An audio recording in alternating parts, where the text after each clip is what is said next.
చెప్పి కొట్టరే అమర్నాథ్ అమర్నాథ్ అమర్నాథ్ అమర్నాథ్ అమర్నాథ్ అమర్నాథ్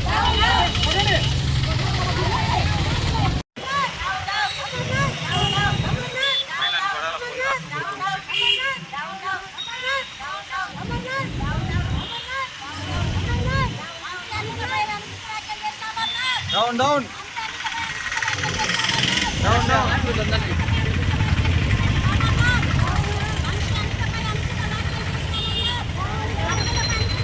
అది ఫోటో ఉందా ఫోటో దాదా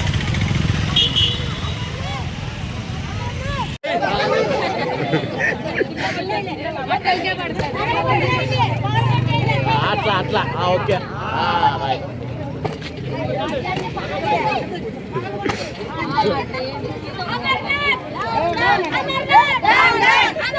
అమర్నాథ్ గుడివాడ అమర్నాథ్ హోంమంత్రి వంగలపూడి అనిత గారిపై అనుచిత వ్యాఖ్యలు చేసిన గుడివాడ అమర్నాథ్ నోరు కట్టడి చేసుకో గుడివాడ అమర్నాథ్ గుడివాడ అమర్నాథ్ గుడివాడ అమర్నాథ్ గుడివాడ అమర్నాథ్ హోంమంత్రి అనిత గారిపై అనుచిత వ్యాఖ్యలు చేసిన గుడివాడ అమర్నాథ్ నోరు అదుపులో పెట్టుకో గుడివాడ అమర్నాథ్ నోరు అదుపులో పెట్టుకో గుడివాడ అమర్నాథ్ నోరు అదుపులో పెట్టుకొని గుడివాడ అమర్నాథ్ హోంమంత్రి నోరు అదుపులో పెట్టుకో ఓ గుడివాడ అమర్నాథ్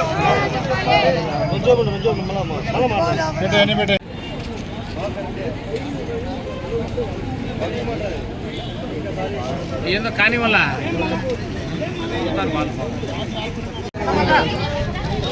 పెట్రోల్ ఏమన్నా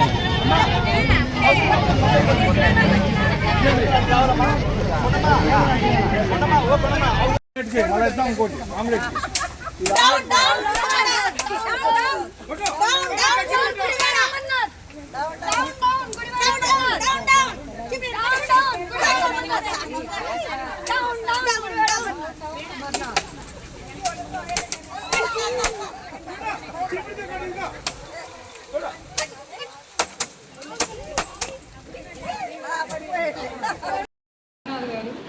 మీరు మహిళల గురించి మాట్లాడింది ఏ విధంగా ఉంది అంటే మీ ఇంట్లో మహిళను కూడా మీరు తిట్టుకున్నట్లే ఉంది. అంటే ఎందుకంటే ప్రతి మహిళ కూడా బయటకు వచ్చారు అంటే తనకున్న వస్త్రాల్లో మంచిది కట్టుకొని తనకున్న శరీరాన్ని చక్కగా నీట్గా ఉంచుకోవడం అనేది ప్రతి మహిళకి పురుషుడికి కూడా అవసరమైంది. అలాగే వస్తారు, ఎవరు కూడా వికారంగా చూడలేనట్లుగా. ఆమె మా హోమ్ మినిస్టర్ అనిత గారు ఆవిడ చక్కగా టీచర్ పోస్ట్ నుంచి మరి ఎమ్మెల్యేగా ఉండి తర్వాత హోమ్ మినిస్టర్ స్థాయికి ఎదిగింది. ఎక్కడ చూసారు మీరు మేకప్ అంటే మీరు ఆడవాళ్ళల్లో వాళ్ళల్లో ఉన్న వ్యక్తిత్వాన్ని కానీ వ్యక్తిగతాన్ని వెతకకుండా చూడలేరనమాట. అంటే ఆడవాళ్ళని ఆడవాళ్ళుగానే చూసే వ్యక్తిత్వం మీలో ఉంది, మీ పార్టీలో. మరి అది మీరు మీ నాయకుడు మీలో పోగొట్టాల. కానీ మా నాయకులు మాలో మరి కార్యకర్తలు పనితనాన్ని చూసి వారిలో అభివృద్ధి అందజేస్తున్నారు. వారు ఇంకా పనిచేయడానికి కార్యకర్తలుగా ఎదగడానికి వారు తోడ్పాటునిస్తున్నారు. కానీ మీ పార్టీ ఓడిపోయి 11 సీట్లకి పరిమితమైనప్పటికీ కూడా ఇంకా మీరు వ్యక్తిగతాలను అడ్డం పెట్టుకుంటున్నారు. కానీ ఎవరైతే పార్టీలో అభివృద్ధి చేస్తున్నారో వారి అభివృద్ధికి మనం తోడ్పడదాము, ఇంకా తీసుకొద్దాము అనేది మాత్రం ఆలోచించకుండా ఎదటి పార్టీ మహిళల్ని అవమానించడానికి మీరు రెడీ అవుతున్నారు. చంద్రబాబు నాయుడు గారి భార్యనే శాసనసభలో ఆవిడ అసలు బయటికి రాని మహిళ, ఆవిడనే మీరు సభాముఖంగా విమర్శించి మరి అన్నిసార్లు సీఎంగా చేసిన వ్యక్తిని కళ్ళనీళ్లు పెట్టుకునేటంత వ్యవహారిక భాష మాట్లాడారు మీరు. మరి మీ వ్యవహారిక భాషను చూస్తేనే మీ వ్యక్తిత్వం మాకు అర్థమవుతుంది. ఇవాళ హోమ్ మినిస్టర్ అన్నారు, రేపు అనేక రంగాల్లో ఇవాళ ఆడవాళ్ళు పైకొచ్చి వాళ్ళలో ఉన్న టాలెంట్ని నిరూపించుకుంటున్న సమయంలో అనాగరికంగా ఉన్న మీ మనస్తత్వం కానీ మీరు కానీ మీ పార్టీ వ్యక్తులు కానీ ఈ ఒక్క మాటతో మీరు బయటపడిపోయారు. మీకు 11 కాదు కదా, పుట్టగతులు కూడా ఉండవన్నమాట. ఇంకా మీకు రాను రాను అసలు పార్టీ ఇప్పుడు మిమ్మల్ని ఫేస్బుక్ నుంచి తీసేసింది ఒకటి. ఇంకా ముందు రాను రాను కూడా మీ పార్టీని తీసేసే వాళ్ళు చాలామంది కనిపిస్తున్నారు.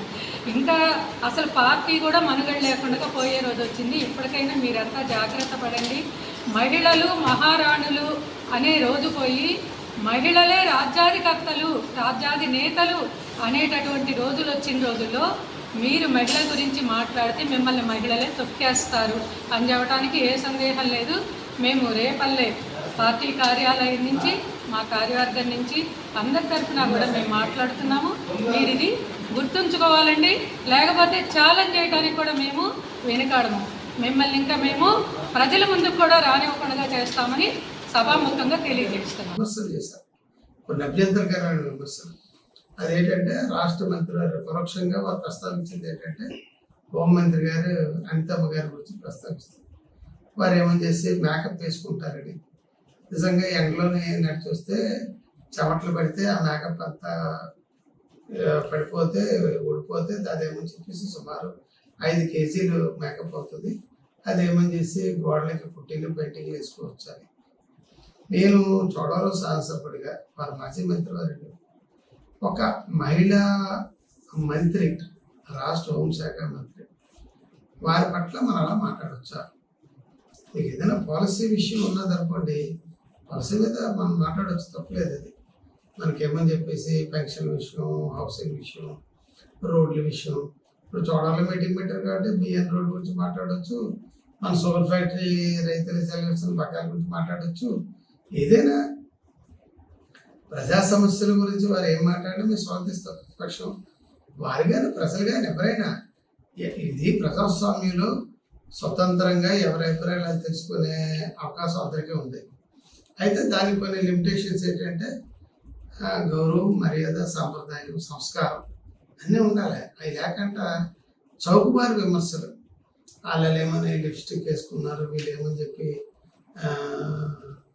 ఏదో మేకప్ వేసుకున్నారు, వాళ్ళు ఆ విధమైన డ్రెస్ కోడ్ వేసుకున్నారు, అవన్నీ వ్యక్తిగత విషయాలు కదా అన్నది మీరు ఒక ఆలోచన చేయండి. ఆలోచన చేసి ఇప్పుడు మీరు చోడవరం నియోజకవర్గానికి ఇన్ఛార్జిగా సుమారు నాకు తెలిసి ఒక 6 మాసాలు 8 మాసాలతో నియమింపబడ్డారు మీ పార్టీ చేత. ఎప్పుడైనా చోడవరంలో మనం ఇలాంటి విమర్శలు చేసుకున్నామా? మీరు ఎక్కడైనా ఎవరైనా మాట్లాడినా మాకు అనవసరం. మీకు గుడివాడ అమర్నాథ్ గారు మాజీ మంత్రివర్యులు, వారిని చోడవరం శాసనసభ్యుడిగా నీకు కోరేది ఏంటంటే చోడవరం నియోజకవర్గాలు ఇప్పటి వరకు ఎప్పుడు కూడా ఇలాంటి చౌకబారు విమర్శలు, ప్రతి విమర్శలు జరగలేదు.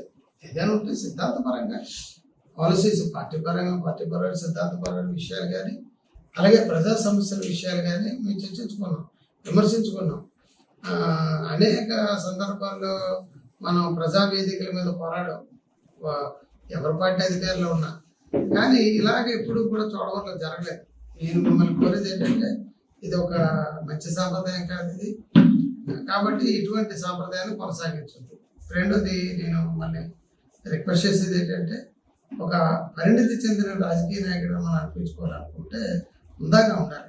లేదు ఏదో జరిగింది, మీరు ఇప్పటికైనా బేషరతుగా మీరు అన్నటువంటి కామెంట్ని విత్డ్రా చేసుకొని, నేను పొరపాటున అన్నాను, ఒక మహిళ పట్ల ఇలాగ అన్నానని. మన అమ్మటి రాంబాబు గారు కూడా పొరపాటున ముఖ్యమంత్రి గారిని, చంద్రబాబు నాయుడు గారిని ఒక మాట అనకూడని మాట అని తర్వాత వారేమో చెప్పేసి నేను తప్పుగా అన్నాను ఎలా అని, అలా అని ఉండకూడదు అని చెప్పేసి ఆయన విత్డ్రాయింగ్ మై వర్డ్ అని చెప్పేసి అన్నారు. క్షమించమని కోరారు. అదేంటంటే తప్పులేదు, అది ఒక సత్సాంప్రదాయానికి ఇలా ఉండాలని అనడమే తప్పు. అన్నప్పుడు దాన్ని ఏమో విత్డ్రా చేసుకోవాలి, అనకూడదు. అసలు అనకుండా మనం మాట్లాడుతున్నప్పుడు ఏం మాట్లాడుతున్నాం, ఏ స్థాయిలో మాట్లాడుతున్నాం అన్నది ఒక ఆలోచన చేసుకోమన్నది నా యొక్క విజ్ఞప్తి. రెండోది, ప్రజా సమస్యల గురించి తప్పకుండా మీరు మాట్లాడుతుంది. కాబట్టి బేషరతుగా రాష్ట్ర హోంశాఖ మంత్రి గారిని మీరు చేసినటువంటి కామెంట్స్ని మీరు విత్డ్రా చేసుకోవాలన్నది నా విజ్ఞప్తి అండి. రెండోది, మీరు అనేక సందర్భాలు చెప్పుకున్నాం, మీకు అదృష్టం కొద్దీ మీరు మొదటిసారి శాసనసభ్యులు గారు ఒకసారి మీరు శాసనసభ్యులు అయ్యారు. అదే మీరు అనకాపల్లి పార్లమెంట్ సభ్యుల ముందు కార్పొరేటర్గా పనిచేశారు తెలుగుదేశం పార్టీలో. మీ అమ్మగారికి 2 సార్లు తెలుగుదేశం పార్టీ టికెట్ ఇచ్చింది ఎమ్మెల్యేగా పోటీ చేయడానికి. ఆ సందర్భంలో మీరు ఏమని చెప్పేసి ఒక స్టేట్మెంట్ ఇచ్చారు, మమ్మల్ని కాంగ్రెస్ పార్టీ అనాథం చేసి రోడ్డు మీద వదిలేసి వెళ్ళిపోయింది, తెలుగుదేశం పార్టీ ఆదుకుంది, మమ్మల్ని ఏమని చెప్పి సర్పంచ్ చేర్చుకుంది, మా జీవితాంతం కూడా తెలుగుదేశం పార్టీ చంద్రబాబు నాయుడు గారిని మర్చిపో, చంద్రబాబు నాయుడు గారు రుణం తెచ్చుకోవాలి, మేము వారి వెంట నడుస్తాం, మా కుటుంబం అంతా అని చెప్పని. ఇవన్నీ మీరు ఒకసారి పునరాలోచన చేసుకోండి. చేసుకొని తెలుగుదేశం పార్టీ మిమ్మల్ని కార్పొరేటర్గా చేసింది, అమ్మగారికి 2 సార్లు ఎమ్మెల్యే టికెట్ ఇచ్చింది. తర్వాత మీకు నచ్చలేదు, మీరు సిద్ధాంతపరంగా విభేదించారా, ఇంకో రకంగా విభేదించారు, మీరు వైఎస్ఆర్ కాంగ్రెస్ పార్టీలోకి వెళ్ళారు, ఎంపీగా పోటీ చేశారు, ఓడిపోయారు, తర్వాత శాసనసభ్యుడిగా పోటీ చేశారు, గెలిచారు. మీ అదృష్టం కొరకు మొదటిసారి మీరు ఎమ్మెల్యే అయినా మీరు మంత్రి అయ్యారు. తర్వాత మళ్ళీ గాజుకి వెళ్ళారు, అక్కడేమని చెప్పేసి మళ్ళీ ఓడిపోయారు. మళ్ళీ మన చోడవరం నియోజకవర్గ ఇన్ఛార్జ్ వచ్చారు. కాదు ప్రజాస్వామ్యంలో ఎక్కడైనా ఇన్ఛార్జిగా పనిచేయడానికి కానీ పోటీ చేయడానికి కానీ మరి అవకాశం ఉన్నది, ఎందుకంటే అది రాజ్యాంగం కల్పించినటువంటి హక్కు. మరి మీరు ఇలాగా విమర్శ చేయడానికి మీరు ఒక జిల్లా స్థాయి నాయకుడిగానో రాష్ట్ర స్థాయి నాయకుడిగానో మీరు మాట్లాడితే మీరు అంటున్నారు. కారణం ఏంటంటే మాలాంటి వాళ్ళవి చోడవరం పంచాయతీ సర్పంచ్గా మా జీవితాన్ని ప్రారంభించి సహకార సంఘ అధ్యక్షుడిగా చోడవరం, మండల పరిషత్ అధ్యక్షుడిగా చోడవరం, శాసనసభ్యుడిగా 4 సార్లు పోటీ చేసిన చోడవరం, 3 సార్లు మరి ప్రజల యొక్క మన్నలు పొంది గెలుపొంది పనిచేస్తూ చోడవరం. మేము అలా మరి వేరే ఊరు వెళ్ళలేము, మేము అలా పోటీ చేయలేము, మాకు అవకాశం లేదు, మాకు ఆలోచన లేదు, మాకు అవసరం కూడా లేదు. ఎందుకంటే మేము ఏ మట్టిలో పుట్టాం, ఏ మట్టిలో పెరిగాం, ఏ మట్టిలో కలిసిపోతాం.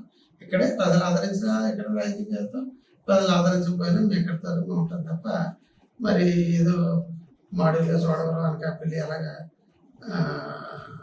మేము చేసి వేరే వేరే ప్రాంతాలకు వెళ్ళి రాజకీయాలు చేయలేము, మరి ఇలా మాట్లాడలేకపోవడం. కాబట్టి దయచేసి నేను శాసనసభ్యుడిగానే కాదు, మీ నాన్నగారు ఒకనాటితో కలిసి పనిచేసిన వ్యక్తిగా కూడా, గురువాడ గురునాథరావు గారితో పనిచేసిన వ్యక్తిగా కూడా మీరేమని చెప్పేసి శాసనసభ్యుడు అయ్యారు, మంత్రి అయ్యారు. మీ నాన్నగారు శాసనసభ్యుడు అయ్యారు, మంత్రి అయ్యారు, పార్లమెంట్ సభ్యులు అయ్యారు. అదేవిధంగా మీ తాతగారు శాసనసభ్యుడు చేశారు, మీకు అదృష్టం ఓ రాజకీయ కుటుంబం నుంచి వచ్చారు. కాబట్టి అనేది ఏంటంటే మనం హుందాగా ఉండాలి, రాజకీయాల్లో హుందాగా ఉంటే మాట్లాడారంటే నిజరా బాగా మాట్లాడారా, మంచి సభ్యులు మాట్లాడారా అని అనిపించుకోవాలి తప్ప ఇలాగేమని చెప్పేసి అలా లిస్టిక్ చేసుకున్నారు, వీళ్ళు పంజాబ్ డ్రెస్ చేసుకున్నారు, ఇవే మనం మాట్లాడే మాటలు. మనం అసలు మగవాళ్ళ గురించి అలా మాట్లాడకూడదు. అలాంటిది ఏమని చెప్పేసి ఆడవాళ్ళ గురించి మహిళల పట్ల అలా మాట్లాడినందుకు బేషరతుగా మీరు క్షమాపణ చెప్పాలని చోడవరంలో మీరు మాట్లాడినందుకు చోడవరం శాసనసభ్యుడిగా మిమ్మల్ని కోరుతున్నాం. ఇది మీ నిర్ణయం అన్నది మీ విజ్ఞప్తి.